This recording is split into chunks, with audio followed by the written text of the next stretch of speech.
নমস্কার, আমোদরিয়া নিউজে সকলকে জানাই স্বাগত। আমি বর্ণা হাজির হয়েছি একটি বিশেষ খবরের সাথে। ডিজিটাল বুলিং এ ঘাবড়াবেন না, রুখে দাঁড়ান। স্নেহা নামের একটি মেয়ে, নাম পরিবর্তিত। কিছুদিন আগে ইনস্টাগ্রামে একটি ছবি পোস্ট করতেই একজন কমেন্ট করে, ম্যাডাম দেখতে তো হাতি লাগছে, জিমে যান। কমেন্টটি পড়েই হতাশ হয়ে পড়ে সে এবং কিছুক্ষণ পরেই সোশ্যাল মিডিয়ায় নিজের সমস্ত অ্যাকাউন্ট বন্ধ করে দেয়।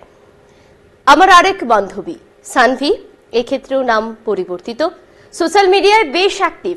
কয়েক মাস আগে মেসেঞ্জারে একজনের সাথে পরিচয় হয় তার। কিছুদিনের মধ্যেই খুব ভালো বন্ধুত্ব গড়ে ওঠে তাদের মধ্যে। কিছুদিন যাওয়ার পর ছেলেটি ওকে খুব কুরুচিকর ভাবে ওর একটা ছবি পাঠাতে বলে। বিষয়টি আন্দাজ করতেই ছেলেটিকে তৎক্ষণাৎ ব্লক করে দেয় সে। পরে অন্য আরেকটি অ্যাকাউন্ট থেকে আবার মেসেজ করে ছেলেটি। বুঝতে পেরেই সে আবার তাকে ব্লক করে। প্রায় 1 বছর আগে বাইরের রাজ্যের এক ছোট পর্দার অভিনেত্রীকে মেসেঞ্জারে একজন তার নগ্ন ও অশালীল ছবি পাঠিয়ে কুপ্রস্তাব দিয়ে ব্ল্যাকমেইল করেছিল। দীর্ঘদিন ধরে এমন চলার পরে অবসাদে তিনি আত্মহত্যা করেন। ওপরের 3টি চরিত্রের নাম পাল্টালেও এমনই ঘটনা ঘটেছে তাদের রিয়েল লাইফে। আগে রাস্তায় সিটি মেরে বাজেভাবে ডেকে বুলিং করা হতো, তবে এখন তার প্রভাব সোশ্যাল মিডিয়াতেও দেখা যাচ্ছে। সোশ্যাল মিডিয়ায় কুমন্তব্য, কুপ্রস্তাব দেওয়া, এসব ঘটনাকেই ডিজিটাল বুলিং বলে। আর আপনারাও যে এর শিকার হবেন না তার কিন্তু কোনো গ্যারান্টি নেই। তবে এরকম পরিস্থিতিতে ঘাবড়াবেন না, শুধু সতর্ক থাকুন। ডিজিটাল বুলিং থেকে বাঁচতে এই সাবধানতাগুলি মেনে চলাই আবশ্যক।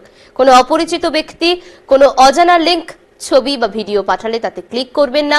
কোনো ব্যক্তি আপনার যতই পরিচিত হোক না কেন, নিজের প্রাইভেট ছবি তাকে পাঠানো থেকে বিরত থাকুন।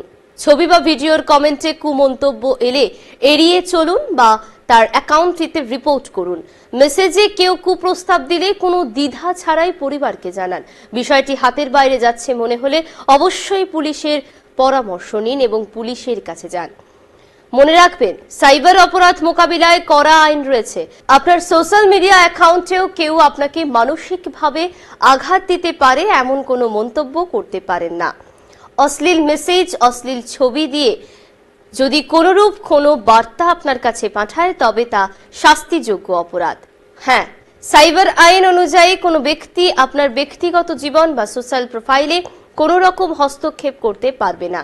তাই ওপরের কোনো ঘটনা যদি ভুলবশত আপনার সাথে ঘটে তাহলে কে কিভাবে ভাবুক তা না ভেবে পরিবারকে এবং অবশ্যই পুলিশকে জানাবেন। নিজেরাও সতর্ক থাকুন, অন্যদেরকেও এই সতর্ক বার্তাগুলি পৌঁছে দিন। ধন্যবাদ।